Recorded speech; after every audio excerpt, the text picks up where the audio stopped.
CMV, transgender women should not be allowed to compete in cisgender women's sports due to unfair biological advantage. I want to start by saying I do not intend to be transphobic. I think it's wonderful laws are finally acknowledging transgender persons as a protected class. Sports seems to be the exception, partially because it brings up issues of sex rather than gender.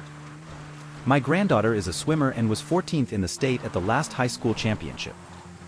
There is a transgender girl, born a boy and transitioned to become a girl, on the team who was ranked 5th among the girls at the same meet. When this transgender girl competed with the men the previous year in a near-identical time, actually a couple seconds slower than the time she swam with the girls, she was not even ranked because the men were so much faster on average due to biological advantages of muscle mass, height, and whatever else. This person had been undergoing transitional pharmaceutical therapies for a few years now and had made the decision to switch from competing with the boys to the girls after some physical augmentations to her appearance she felt would make her differences less overt. Like most competitive high school athletes, this girl plans to go to college for her sport, but is using what seems to me to be an unfair biological advantage to go from being a middle-of-the-pack athlete to being one of the best in the state. I'm quite torn here because of course I think this girl should have every opportunity to play sports with the group she feels most comfortable and shouldn't miss out on athletics just because she was born transgender, but I don't feel it should be at the expense of all the girls who were born girls and do not have the physical advantages of the male biology. This takes things a step further than as some girls are born taller than others or with quicker reflexes than others, because it's a matter of different hormonal compositions that, even after suppression therapies, no biological female could ever hope to compete with.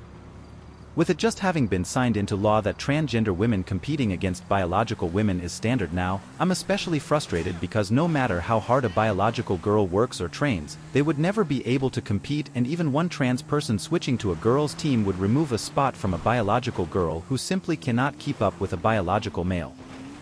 What bathrooms people use or what clothes they wear are gender issues that are no one's business, and it's great those barriers are broken down. This is a scientific discrepancy of the sexes, so seems to me it should be considered separately. I want to usher in this new era of inclusivity and think all kids should be able to enjoy athletics, though, so hoping someone can change my view and help me reconcile these two issues. Placing 5th isn't exactly crushing. It's doing well as one single person. Also, I wonder what the solution you suggest is? Does a trans girl, with a body very similar to either gender, just sit out sports? Does she go with the boys? What does a trans boy do? I think that, sure, it's not exactly the same as height differences, but there are athletes with unique, unearned physiological advantages. Michael Phelps is a talented swimmer, but he is a supreme competitor, in part, because he has a lung capacity much larger than average and can swim without surfacing as frequently. Once he discovered this, should the powers that be intervened?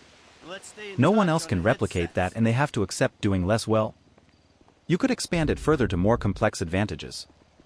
Does a swimmer who grew up wealthy, with private swimming tutors and access to Olympic swimming pools and plenty of leisure time to practice, deserve the advantage they have over someone who never really had the opportunity to start swimming until middle school? Someone with natural talent would presumably rise above the pack, but high school championships may not reflect that. If you pick apart people's supposedly insurmountable advantages over each other, you begin to dismantle the sport itself. One girl is not introducing that, only making people reflect. Middle of the pack? You mean so low she wasn't even ranked when competing against the men? That's hardly middle of the pack. Also, according to you, she was transitioning for years before switching teams officially.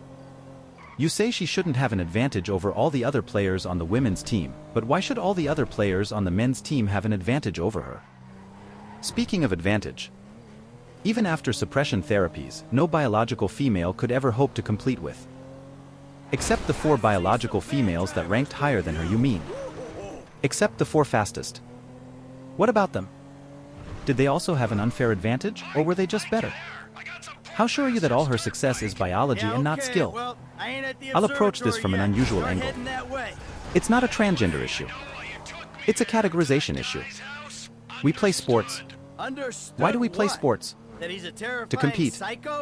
What are we competing for? Points, times, goals, you name it. We're all aiming for those numbers. It apparently is well established in this thread that men have a distinct advantage over women in sport. This has been in the general common conscious for a long time, which is the main reason why we historically divided sports into women's and men's. Well, we're now seeing that the two-gender split doesn't fit every situation. It never did, but it was more than good enough for the time. What if we adopted a frame and weight-based system like boxing asterisk? See my first edit for clarification. That way people who don't fit a particular gender definition don't get their athletic categorization conflated with their expressed gender. It would make it less confusing when we talk about individuals who don't fit a typical mold. This could pave the way for making it easier to classify surgically or prosthetically enhanced, drug-enhanced, and even genetically enhanced athletes going forward.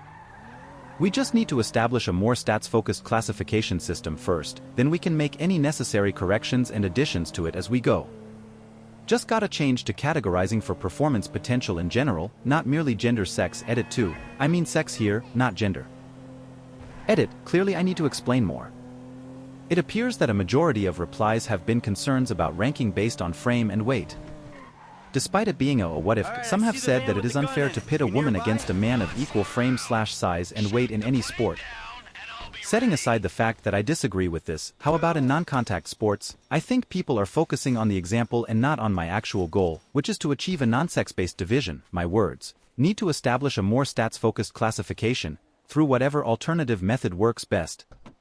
Just because I can't tell you what the best criteria is for each and every sport under the sun, does not mean the idea of establishing a different system that can include people who don't want to be on the men's team or the women's team, and they should have no problems being placed on their own ability, because sex, gender, what have you style of sorting is only useful when the players are actually similar in ability, including endurance and resilience to broken bones, that sort of thing. So if you merely measured those instead of strictly X or Y chromosome, you'd be sorting people more accurately. An extremely obvious example, a female-to-male transsexual will not have the bone strength of a man, plain and simple. They should never get matched up with men in full-contact sports like football, unless they are able to achieve stronger bones, and this boils down to safety, not personal choice. Furthermore, I am not trying to say every single athlete needs to undergo a rigorous series of examinations and expensive scans in order to qualify. Visual and physical criteria could be determined for each sport independently, just like how it is now.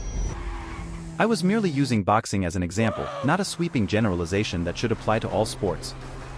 I didn't imagine so many people were going to latch onto one example and assume that's what I was suggesting. Edit 2, that's it folks, I'm done. I've spent more than 15 hours of my life responding to people whose primary goal is to prove me wrong in any possible way they can, to poke every possible hole resulting from every possible misinterpretation of the several sentences I have written. I'm sorry, but I can no longer respond to posts. My brain is melting from the unfounded arguments and moving goalposts people continue to repeatedly batter me with, and I am not in a state to reply to even a well-crafted argument. If you have any questions or big concerns about my suggestion, then please read some of the 30+ 110+ comments I have made and see if you can find an answer. I will be replying to any further replies with a link to this comment. Edit 3, relevant. Edit 4, my god. I have made around 115 comments in this thread. That is what happens if you spend an entire day addressing hecklers.